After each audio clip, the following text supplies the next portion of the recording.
karena hari ini lagi mengumpulkan kembali Pak terkait benih, terkait Al-Sintan yang semua agak tersendat untuk mengakselerasi semua kerja-kerja kita ke depan. Insya Allah setelah Lebaran akan hadir di sini untuk mengevaluasi hasil kerja kita dalam 2 bulan ini.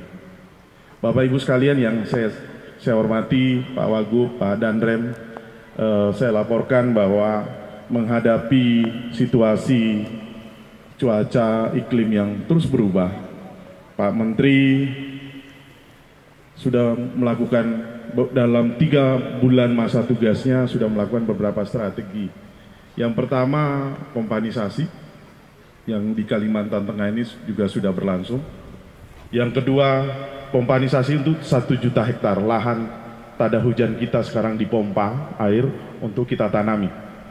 Yang kedua, optimasi lahan 400.000 hektar seluruh Indonesia dan 81.000 itu ada di Kalimantan Tengah.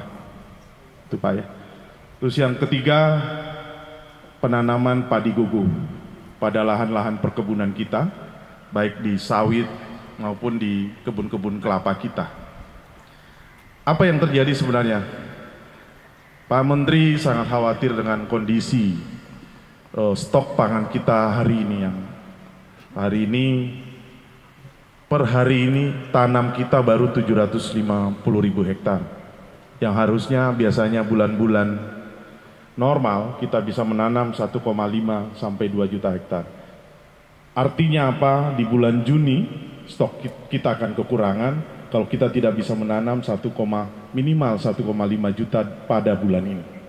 Jadi sekarang seluruh direktur, koordinator tidak ada yang ada di Jakarta Pak. Semua dimonitor. Tadi malam itu Kalteng sudah masuk ke zona orange, mendekati hijau Pak. Artinya kita sudah terus bergerak. Luar biasa dan diapresiasi Pak Menteri. Dan ada 10 provinsi yang berada di zona merah yang belum ada pergerakan. Ini memang kita menghadapi iklim yang luar biasa. Di Jawa itu hujan datang 2 minggu, setelah itu terhenti. Tanaman kita kena pusuh. Jadi ini yang sangat diantisipasi Pak Menteri hari ini. Dan kami ingin sampaikan juga bahwa kuota pupuk kita sudah dikembalikan oleh Bapak Presiden ke 9,5 juta ton. Mungkin Bu Kadis agar segera dipercepat RDKK-nya, gitu ya, mengembalikan RDKK kita yang di 2019-2020, sehingga kebutuhan pupuk untuk Kalimantan Tengah ini bisa terpenuhi. Dan dalam waktu dekat, insya Allah, saya sampaikan tadi Pak Wagub, kalau bisa cepat-cepat ke Jakarta. Karena akan ada ABT, mudah-mudahan dalam 2 minggu ini, yang akan masuk ke Kementan sekitar 5,6 triliun. Sehingga kita bisa memprogramkan yang terkait pangan. Saya ini luar biasa apresiasi pada akan saya laporkan ke Pak Menteri. Peletakan batu pertama hari ini luar biasa, memberi semangat pada para petani kita. Jadi Provinsi Kalimantan Tengah tidak lagi mengkonsumsi beras medium menuju beras premium. Tentu akan ada peningkatan kesejahteraan pada para petani kita yang hari ini ikut membantu kita untuk melakukan banyak hal, program-program oleh kementerian yang dilakukan bersama para petani. Selanjutnya mungkin CPCL Al-Sintannya Pak Bu, agar di delivery pada 2 direktur saya. Beliaulah yang kalau nggak turun berarti tanggung jawabnya Bu. Ya, jadi kasih ke Pak Bagus. Kalau unitnya nggak turun itu tanggung jawabnya Pak Bagus dan Pak Rizal. Jadi Bapak Ibu sekalian, saya kalau ke Kalteng ini kan bukan daerah yang asing buat saya. Saya pernah jadi 7 bulan Pak di sini jadi penanggung jawab khusus. Jadi semua kabupaten ini pernah saya datangi. Saya pernah naik mobil 17 jam ke Barito Utara, Murung Raya, Lamandau, Sukamara. Saya pernah ke Barito Utara, Barito Timur, Barito Selatan. Jadi eh, daerah ini yang sangat tidak asing buat saya untuk dengan masyarakatnya. Waktu food estate agak bermasalah di Dadahub, di Blok D, saya hampir 2 bulan di situ untuk menghentikan air supaya Bapak Presiden bisa nanam.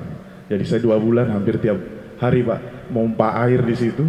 Ya nggak mau, kalau saya pulang ke hotel turun lagi hujan Pak, masa COVID lagi, luar biasa. Sampai ada staf saya yang iseng manggil itu Pak, orang pandai gitu, baca-baca. Karena begitu pagi sudah surut, sore naik lagi Pak, yang di Blok D itu. Ya bawa pawang hujan kayaknya. Jadi kami sangat mengapresiasi Pak. Nah untuk Kabupaten Pulang Pisau dan Kapuas ini, saya masuk lebih detail. Ada keterlambatan sedikit terkait dengan SID, mungkin saya akan ngobrol nanti dengan Bu Kadis. Ada 4.000 yang sudah ditandatangani kontraknya, yang Pak Dandim tidak bisa bergerak karena SID-nya belum selesai. Kalau menurut saya Bu, SID ini kan secara administrasi kan sebenarnya karena BPK minta ya. Sebenarnya kalau hanya saluran-saluran itu nggak butuh SID juga sih. Jadi sebenarnya tinggal petugas dari Dinas Kabupaten Pulang Pisau menunjukkan mana yang harus dikeruk gitu, supaya ini bisa jalan, daripada kita menunggu SID yang belum direview gitu ya. Karena udah jelas kan bidang kerjanya kan udah jelas. Yang mungkin nanti yang detail di SID itu kan pintu air, sodetan dan lain sebagainya. Itu yang membutuhkan gambar dari SID desain yang ada disiapkan oleh UGM, supaya yang nanti kita rapatlah saya dengan Pak Dandim. Besok saya masih di sini Pak Dandim, kita rapat di kantor dinas Pulang Pisau supaya ini bisa bergerak Pak. Dan saya, Pak Danrem, Pak Wagub tidak pernah kalah dalam pertempuran. Nggak boleh kita mundur hanya karena ada persoalan-persoalan kecil yang kita hadapi. Dan saya mengambil tanggung jawab Pak. Saya tanggung jawab dengan seluruh apa yang ada di Provinsi Kalimantan Tengah, supaya ini bisa bergerak Pak. Kalau kita menunggu sempurna SID-nya, tentu ini akan sangat mengkhawatirkan. Apalagi kalau tiba-tiba hujan dan lain sebagainya, alat tentu tidak bisa masuk. Dan saya berharap besok, izin Pak Danrem, saya akan mimpin rapat dengan Pak Dandim, dengan Kadis Pulang Pisau, mungkin dari Dinas Provinsi Bu, ada wakil Bu Kabit, untuk kita mulai melaksanakan konstruksi yang ada di Pulang Pisau yang 4.000 itu ya. Jadi kita tinggal patok gitu ya. Nah kita menunggu detail desainnya itu terkait dengan pintu air dan lain sebagainya, itu kita tunggu nanti. Tapi kalau saluran yang kan itu hanya saluran biasa gitu ya, itu kita keruk aja sekalian. Jadi ini tidak saling menyalahkan, juga tidak saling ini. Nah saya akan menempatkan beberapa LO baik di dinas kabupaten maupun di provinsi untuk mempercepat koordinasi Pak. Jangan sampai Pak Dandim udah jalan, Pak Danrem sudah jalan, ada administrasi yang tidak selesai, nanti kami yang ikut membantu Pak. Nah untuk Kapuas, perkembangannya malah lebih maju daripada yang kami duga sebelumnya. SID-nya udah selesai 1380, dan itu alhamdulillah Pak Dandim, ini luar biasa Pak Danrem. Saya bukan memuji di depan Bapak, tapi Pak Dandim luar biasa kerjanya. Kalau tidak salah siang ini sudah memulai pekerjaan konstruksi. Nanti saya pas balik Pak, saya akan singgah, dan insya Allah besok 2 lokasi ini akan saya datangi untuk kita lihat apalagi permasalahannya Pak. Nah untuk ada yang belum kontra SID ya Bu ya, untuk Kabupaten Kapuas sekitar 31.000 Ya, ada teman Bu yang coba yang dia punya pesawat itu, awak itu mau ikut membantu. Saya minta nanti sowan ke Ibu, ke Pak Danrem dan Pak Dandim, bagaimana teknis pelaksanaannya supaya bisa cepat Bu. Mungkin habis Lebaran timnya turun, mungkin 31.000 bawa, kasih aja semua dia ke dia. Kita minta 1 bulan harus selesai. Sambil ini Pak, 1.300 ini bergerak, 4.000 bergerak, tentu 10.000 dalam 2 bulan ini bisa selesai Pak, dan menuju 81.000. Yang terakhir, yang dinilai Pak Menteri juga itu tanam. Karena sawah-sawah yang kena opla di Kalimantan Tengah ini sebenarnya pada dasarnya sawah existing. Kami minta Pak Kadis sudah mulai minggu ini diolah dan tanam supaya bisa kita laporkan, sehingga kita bisa cepat hijau itu, ya, sambil konstruksi jalan, gitu ya.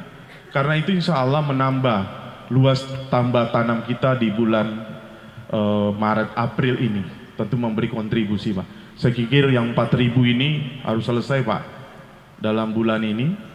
Harusnya minggu ini kita sudah melapor 1.000 Pak untuk pulang pisau, sehingga kita sehingga kita tenang memasuki masa Lebaran, tidak dioyak-oyak Pak Menteri.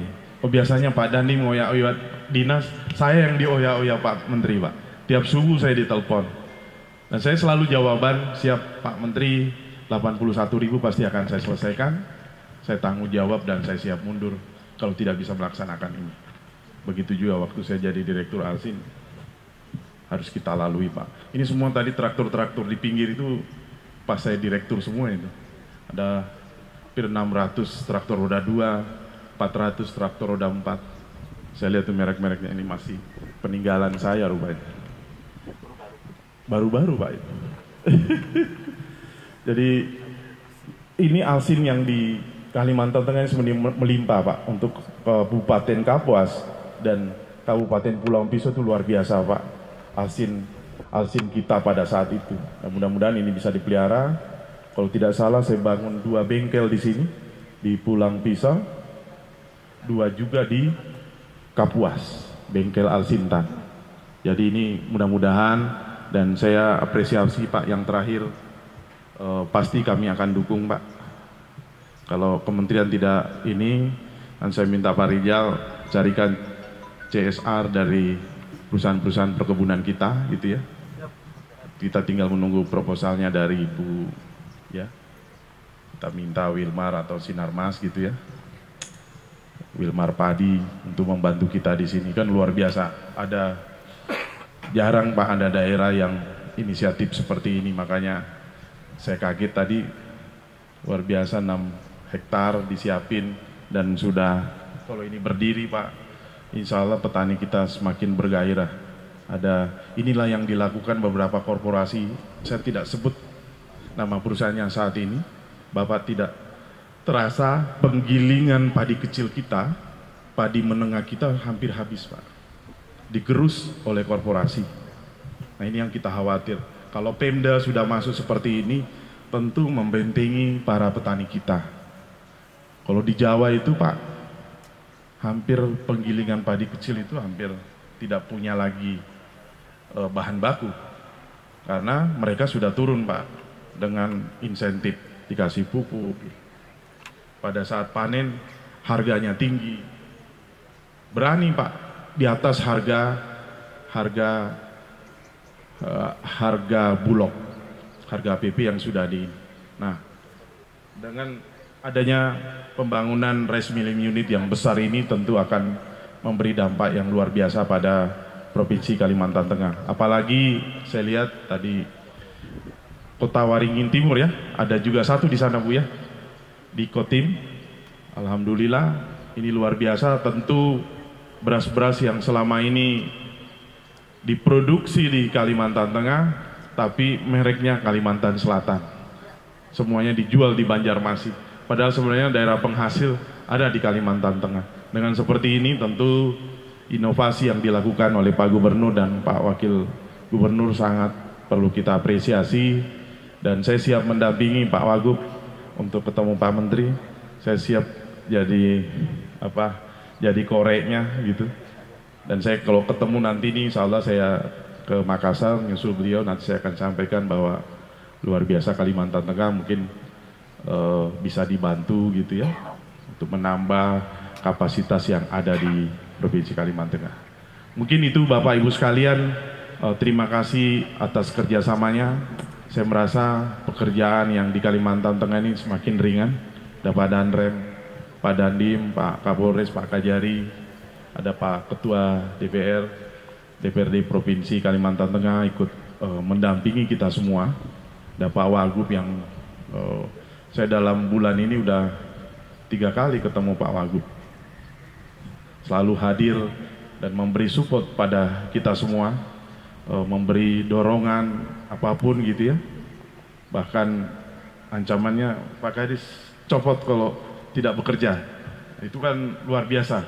Statement yang luar biasa, memberi semangat pada Pak Kadis, itu bukan ancaman Pak Kadis. Saya juga Pak hampir tiap subuh dalam posisi mau dicopot itu. Tapi alhamdulillah kita pasti bekerja dengan baik.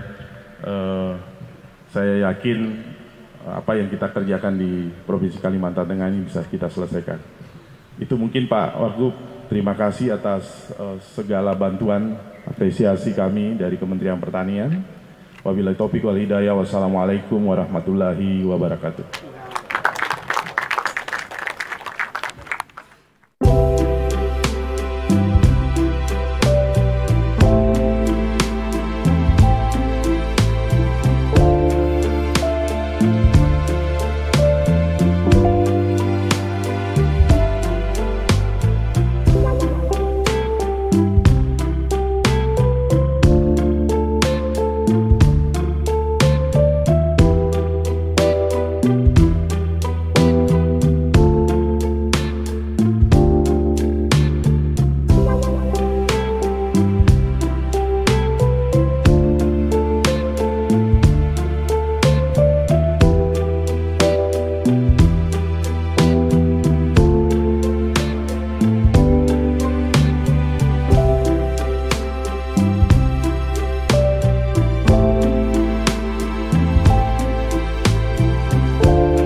Gubernur Kalimantan Tengah didampingi oleh unsur pimpinan yang hadir.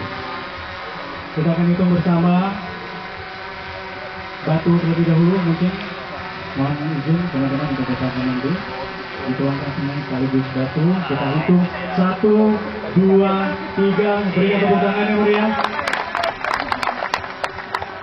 Pelaksanaan peletakan batu pertama pembangunan rice milling unit langsung dari Desa Panti, Kecamatan Pandi Batu, Kabupaten Kepulauan Riau, Provinsi Kalimantan Tengah, di mana groundbreaking ini merupakan pembangunan rice milling line rice to rice sebagai pabrik pengolahan gabah menjadi beras medium dan premium.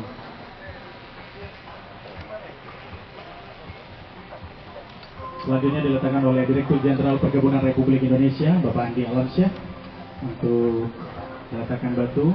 Dilanjutkan oleh Dandim Danrem 102 Panjung, maksud kami. Selanjutnya setelah ini akan langsung diletakkan oleh Ketua DPRD Provinsi Kalimantan Tengah, bersiap-siap Bapak Wiyatno. Masih diletakkan oleh Danrem 102 Panjung.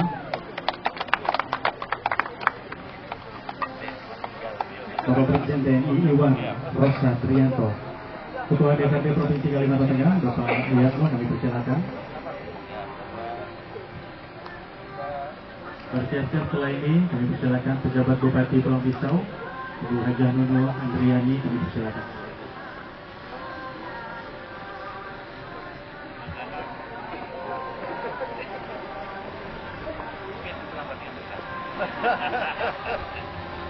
Selanjutnya diletakkan oleh pejabat Bupati Pulau Pisau, Ibu Hajah Nunul Andriani.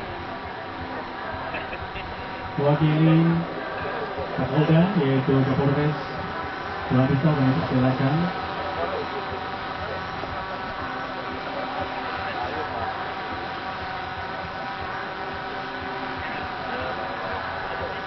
Setelah ini Kejari Pulang Pisau kami persilakan untuk dapat meletakkan batu yang telah disiapkan dalam rangkaian peletakan batu pertama pembangunan proyek milik unit di siang hari ini.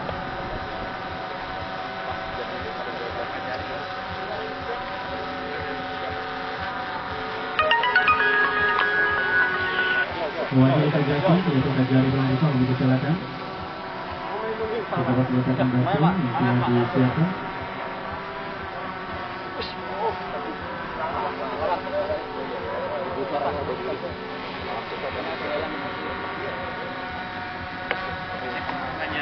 Terima kasih, kita akan masih tutup dengan sesi bersama. Rekan-rekan wartawan, media cetak dan elektronik juga dapat mengambil momen terbaik dalam rangka peletakan batu pertama pembangunan Rice Milling Unit di siang hari ini.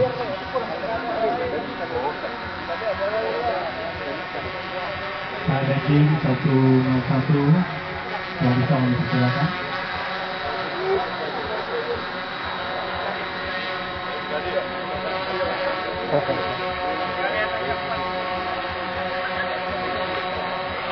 Jadi kan dilakukan oleh Kepala Dinas PPHP Provinsi Kalimantan Tengah, Ibu Hadi Sunarti.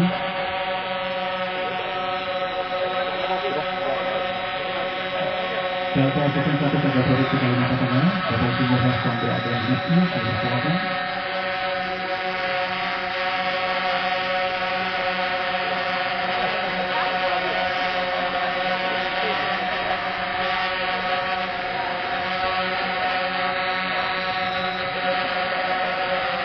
Tentunya wakil dari Direktur Penyiapan dari persilakan Pak Bagus dapat mengambil batu yang telah disiapkan.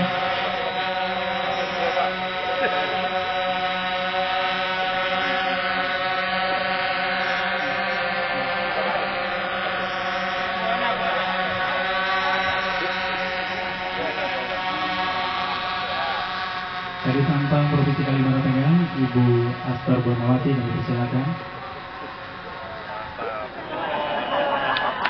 Terima kasih, kita berikan tepuk tangan yang meriah. Demikian, dan kita akan lanjut dengan sesi foto bersama. Silakan rekan-rekan wartawan, media cetak dan elektronik untuk mengambil momen terbaik dalam rangkaian peletakan batu pertama pembangunan Rice Milling Unit langsung dari Desa Pantik, Kecamatan Pandi Batu, Kabupaten Pulang Pisau, Provinsi Kalimantan Tengah.